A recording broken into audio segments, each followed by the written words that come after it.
Assalamualaikum warahmatullahi wabarakatuh. Halo semuanya, kembali lagi bersama saya Anggun Nuryasari dengan NIM 4112511196. Baik, di sini saya akan menjawab 3 pertanyaan dari tugas hukum internasional. Soal yang pertama, yakni apakah yang dimaksud dengan belligerent dan apakah OPM termasuk belligerent? Dalam hukum internasional, khususnya hukum humaniter internasional atau IHI, istilah belligerent merujuk pada status hukum yang dimiliki oleh pihak-pihak yang terlibat dalam suatu konflik bersenjata.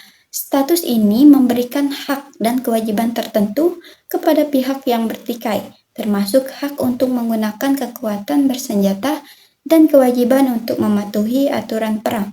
Secara tradisional, status belligerent sering dikaitkan dengan negara yang sedang berperang.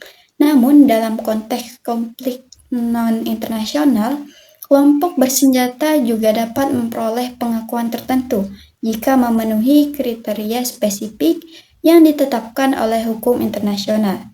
Agar sebuah kelompok bersenjata dapat dianggap sebagai belligerent yang sah, terdapat beberapa syarat mutlak yang harus dipenuhi.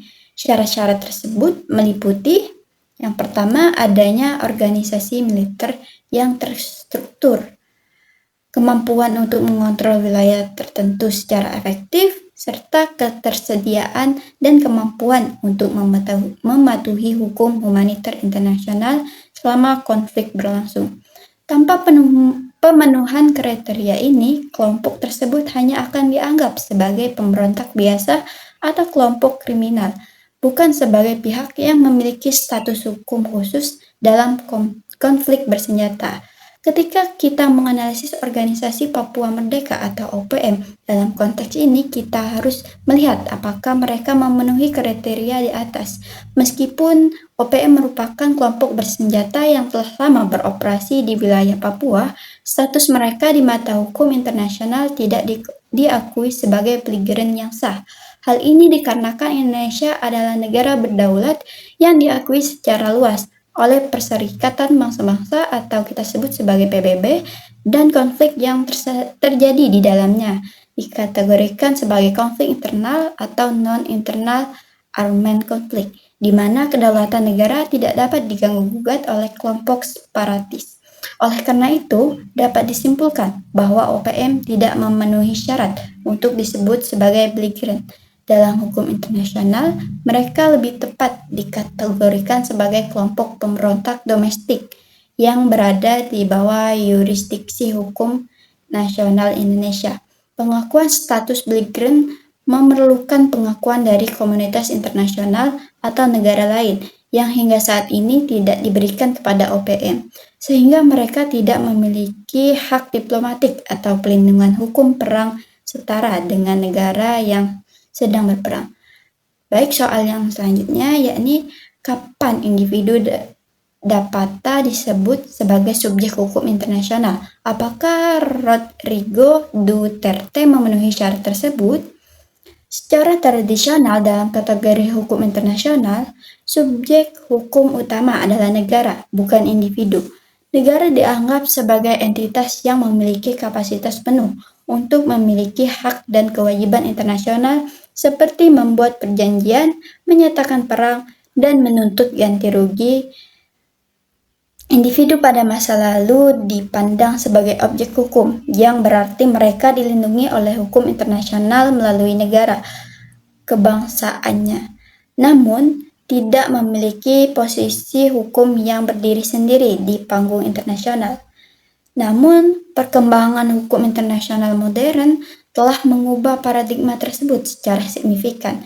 Saat ini, individu dapat disebut sebagai subjek hukum internasional dalam konteks-konteks tertentu, terutama terkait dengan hak asasi manusia dan hukum pidana internasional.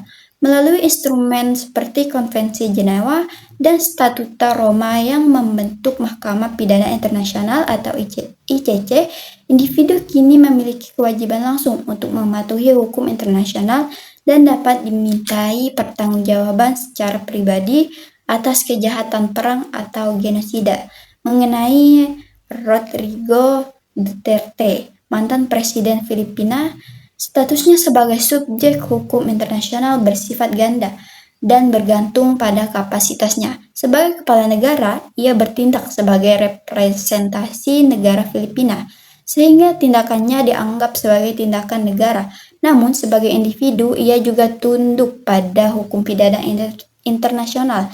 Jika terdapat tuduhan pelanggaran hak asasi manusia yang berat selama masa jabatannya, seperti dalam kasus perang narkoba, ia dapat dimintai pertanggungjawaban secara pribadi di hadapan yurisdiksi internasional. Meskipun ada isu mengenai kekebalan diplomatik saat menjabat, dengan demikian Rodrigo Duterte memenuhi syarat sebagai subjek hukum internasional dalam kapasitasnya sebagai individu yang dapat dimintai pertanggungjawaban atas kejahatan internasional.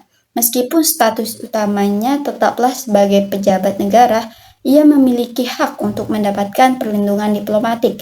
Namun, hak tersebut tidak serta-merta membebaskannya dari tanggung jawab hukum. Jika terbukti melakukan pelanggaran berat terhadap hukum humaniter internasional, kasus ini menunjukkan bahwa individu, termasuk pemimpin negara, tidak lagi sepenuhnya kebal dari hukum internasional. Soal yang ketiga, yakni bagaimana perusahaan bisa menjadi subjek hukum internasional.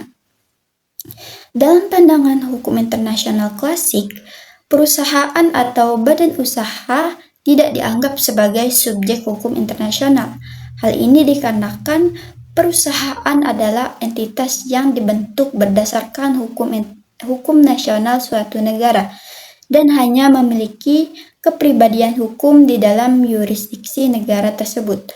Oleh karena itu, secara tradisional perusahaan tidak memiliki kapasitas untuk membuat perjanjian internasional atau menuntut negara lain di forum internasional, layaknya negara atau individu.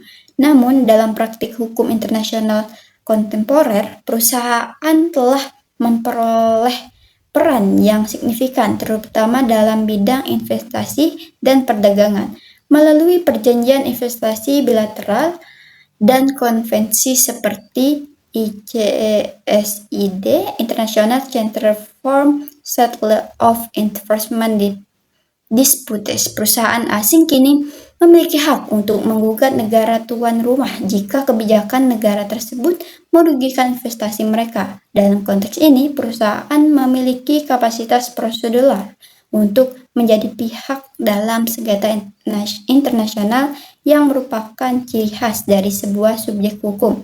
Selain itu, terdapat perkembangan di mana perusahaan mulai dimintai pertanggungjawaban atas pelanggaran hak asasi manusia dan lingkungan, meskipun belum sepenuhnya diakui sebagai subjek hukum yang setara dengan negara. Prinsip-prinsip seperti korporatif sosial dan pedoman dari PBB mulai mengikat perusahaan secara moral dan hukum. Beberapa yurisdiksi nasional bahkan mulai menerapkan hukum yang memungkinkan perusahaan dituntut di pengadilan internasional atas tindakan yang melanggar norma-norma internasional yang dianggap sebagai jus kongens. Sebagai kesimpulan,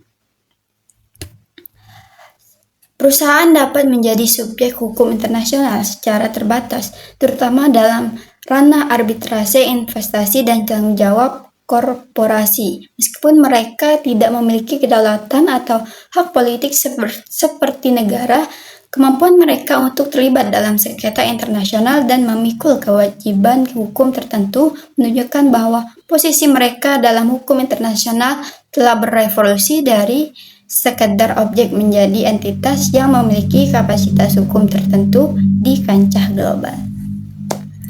Mungkin cukup sekian jawaban yang dapat saya sampaikan. Lebih dan kurangnya saya mohon maaf. Saya akhiri. Wassalamualaikum warahmatullahi wabarakatuh. Terima kasih. Oke teman-teman, terima kasih sudah menonton video